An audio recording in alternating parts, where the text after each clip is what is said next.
Nang pasimula ay nilikha ng Elohim ang langit at lupa. Ang lupa ay walang hugis o anyo. Dilim ang bumabalot sa kalaliman, kumikilos ang espiritu ng Elohim sa ibabaw ng tubig. Sinabi ay ng Elohim, magkaroon ng liwanag at nagkaroon nga. Nasiyahan ng Elohim nang ito'y mamasdan.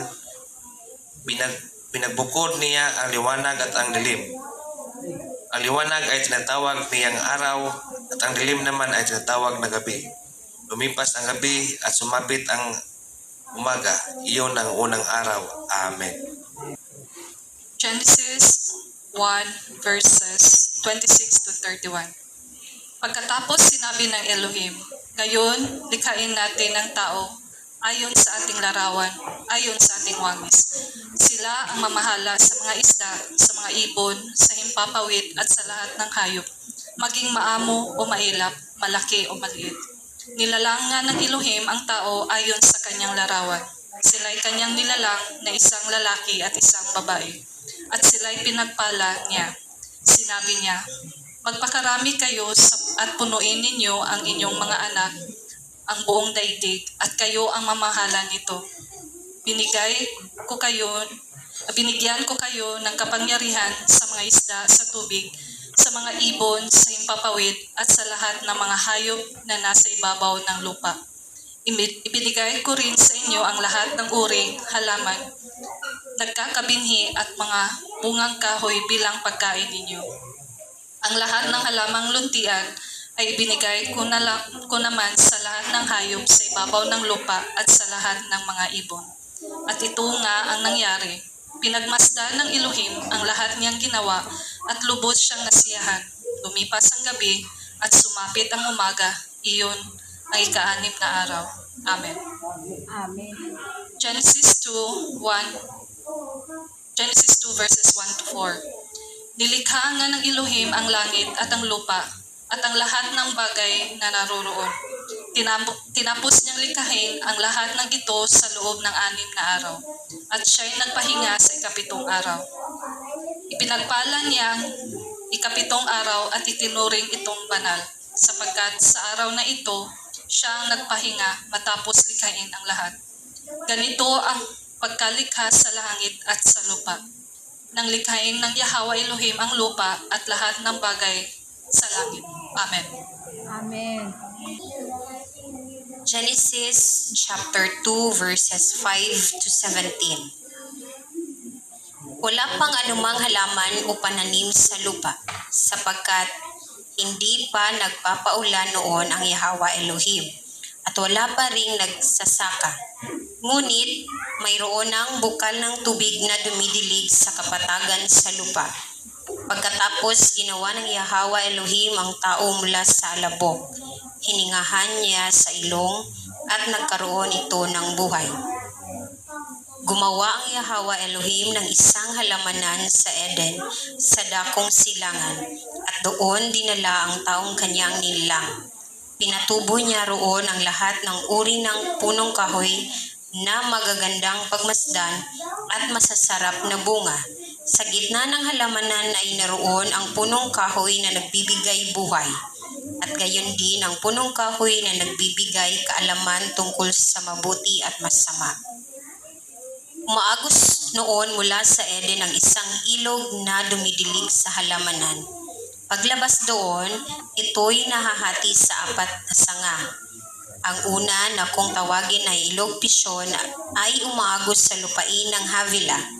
Lantay ang ginto roon at marami ring bidilyo at batong onese. Ang ikalawang sanga ng ilog na tinawag na Manggihon ay umaagos sa lupain ng Ethiopia. Ilog Tigris naman ang tawag sa ikatlong sanga at umaagos naman ito sa silangan ng Assyria. Ang ika-4 na sanga ng ilog ay ang Euphrates. Inilagay ng Yahweh Elohim ang tao sa halamanan ng Eden upang ito'y pagyamanin at pangalagaan. Sinabi niya sa tao, makakain mo ang alinmang bungang kahoy sa halamanan, maliban sa bunga ng punong kahoy na nagbibigay ng kaalaman tungkol sa mabuti at masama. Huwag na huwag mong kakainin ang bungang iyon, sapagkat sa araw na kainin mo iyon ay mamamatay ka. Amen. Amen. Exodus 33 verses 14 to 17. Sasamahan ko kayo at bibigyan ko kayo ng kapayapaan. Sagot ni Yahweh. Sinabi ni Moses, kung hindi ninyo kami sasamahan, huwag na po ninyo kaming paalisin dito. Sapagkat kung hindi kayo sasama sa amin, paano malalaman ng lahat na kami po ay inyong kinalulugdan? Kung sasama kayo sa amin, maliwanag na kami naiiba sa lahat ng mga bansa. Sige, gagawin ko ang hiling mo sapagkat ako'y nalulugod sa iyo at kilalang kilala kita, sabi ni Yahweh. Amen.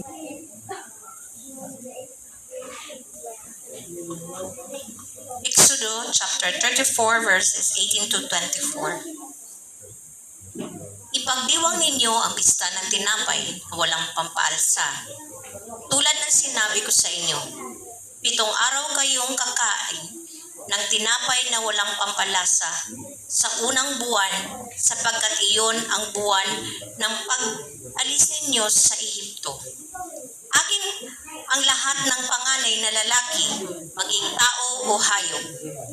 Ang panganay na asno ay tutubusin ninyo ng tupa. Kung ayaw ninyong palitan, baliin ninyo ang liig. Tutubusin din ninyo ng tupa ang mga panganay na lalaki. Huwag kayong haharap sa akin ng walang dalang handog. 6 na araw kayong magtatrabaho. Ngunit sa 7 araw, kayo'y magpahinga, maging ito may panahon ng pagbubungkal ng lupa o ng pag-aani. Ipagdiriwang ninyo ang pista ng mga sanlinggo. Ang unang pag-ani ng trigo, gayon din ang pista ng tolda tuwing matapos ang taon. 3 beses isang taon, ang mga lalaking Israelita ay haharap sa Yahweh, ang Elohim ng Israel. Kapag napalayas ko na ang mga taong daratnan ninyo at lubusan din ninyong nasakop ang kanilang lupain, wala nang sasalakay sa inyo sa mga araw na kayo'y haharap sa akin. Amen. Amen. Deuteronomy 6:4 to 9. Pakinggan mo, O Israel, si Yahweh na ating Elohim, ang tanging Yahweh. Ibigin mo si Yahweh ng iyong Elohim ng buong puso, buong kaluluwa at buong lakas. Ang mga utos niya ay itanim ninyo sa inyong puso. Ituro ninyo ito sa inyong mga anak. Pag-aralan ninyo ito sa inyong tahanan, sa inyong paglalakbay, sa inyong pagtulog sa gabi, at sa inyong pagbangon sa umaga. Ipulupot ninyo ito sa inyong mga kamay bilang tanda.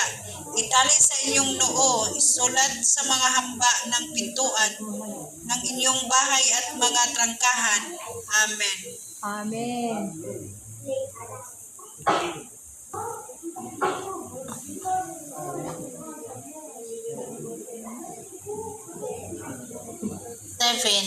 Isaiah chapter 58 verses 13 to 14.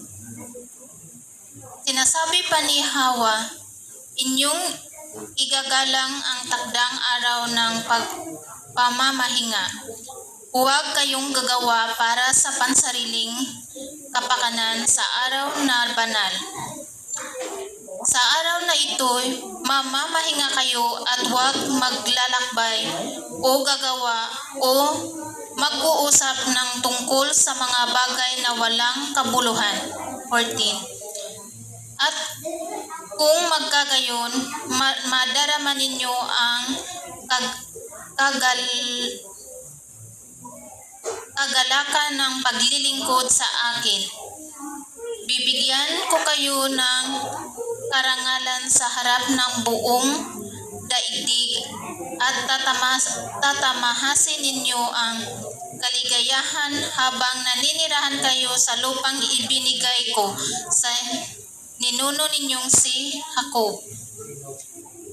Mangyayari ito at sapagkat ako'y si Yahweh ang nagsabi nito. Amen.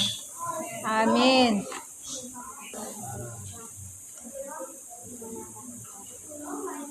Mark 2:27-28. Sinabi rin ni Yahweh, itinakda ang araw ng pamahinga para sa ikabubuti ng tao. Hindi nilikha ang tao para sa araw ng pamahinga. Ang anak ng tao ay siyang Panginoon ng araw ng pamahinga. Amen. Mateo 7:12.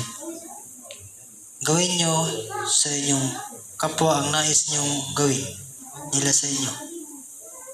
Ito ang buod ng kautusan at ng mga isinulat ng mga propeta. Amen. Amen.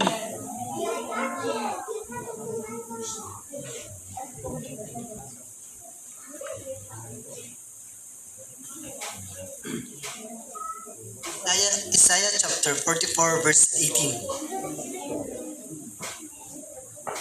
Ang mga taong gayon ay mga mangmang at hindi inunawa ang kanilang ginagawa.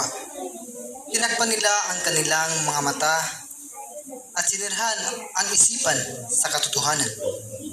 Jeremiah chapter 4 verse 22.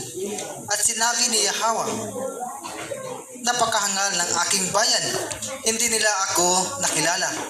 Tulad nila ay mga batang wala pang pangunawa. Sanay sila sa paggawa ng masama, ngunit bigo sa paggawa ng mabuti.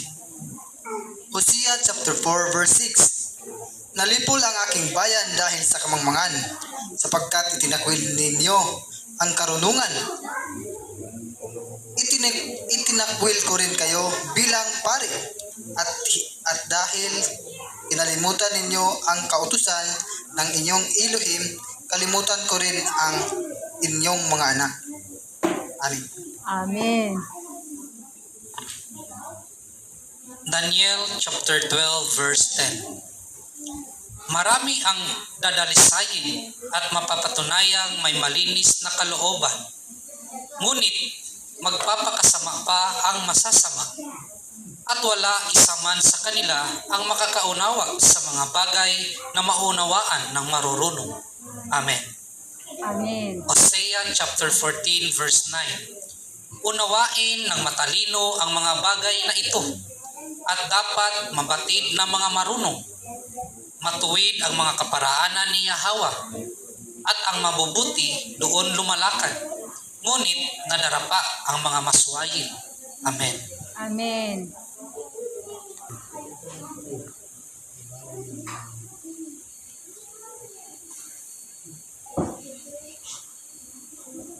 Ezekiel 20:10-13. Inialis ko nga sila roon at dinala sa ilang. Doon ibinigay ko sa kanila ang kautusan at ang mga tuntuning dapat nilang sundin upang sila'y mabuhay. Ibinigay ko rin sa kanila ang mga tuntunin para sa araw ng pamamahinga, para maaalala nila na akong si Yahweh ang nagpapabanal sa kanila. Ngunit maging sa ilang ay naghimagsik sila sa akin. Hindi nila sinunod ang aking mga tuntunin, ang kautusan kong dapat sundin upang mabuhay sila ay kanilang tinanggihan. Pagkos nilapastangan pa nila ang araw ng pamamahinga at minalak ko na noong iparanas sa kanila ang matinding galit ko para malipol sila. Ezekiel 20:19-20. Ako si Yahweh ang kanilang Elohim. Sinabi kong lumakad sila ayon sa aking mga tuntunin at sunding mabuti ang aking kautusan at pahalagahan nila ang araw ng pamamahinga sapagkat ito ang nag-uugnay sa kanila at sa akin. At sa ganito'y makikilala nilang ako si Yahweh ang kanilang Elohim. Amen. Amen. Pahayag chapter 22 verse 14. Mapapalad ang sumusunod sa kanyang kautusan sapagkat bibigyan sila ng karapatang makapasok sa banal na lungsod at makakain sa bunga ng punong kahoy na nagbibigay buhay. Amen. Mga ngaral, chapter 12, verse 13. Sa kabila ng lahat ng ito, isa lamang ang aking masasabi, matakot ka sa Elohim at sundin mo ang kanyang mga utos sapagkat ito ang buong katungkulan ng tao. Amen. Kawikaan, chapter 19, verse 16. Ang tumutupad sa kautusan ay nag-iingat ng kanyang buhay at ang nagwawalang bahala sa utos ay tiyak namamatay. Amen. Amen.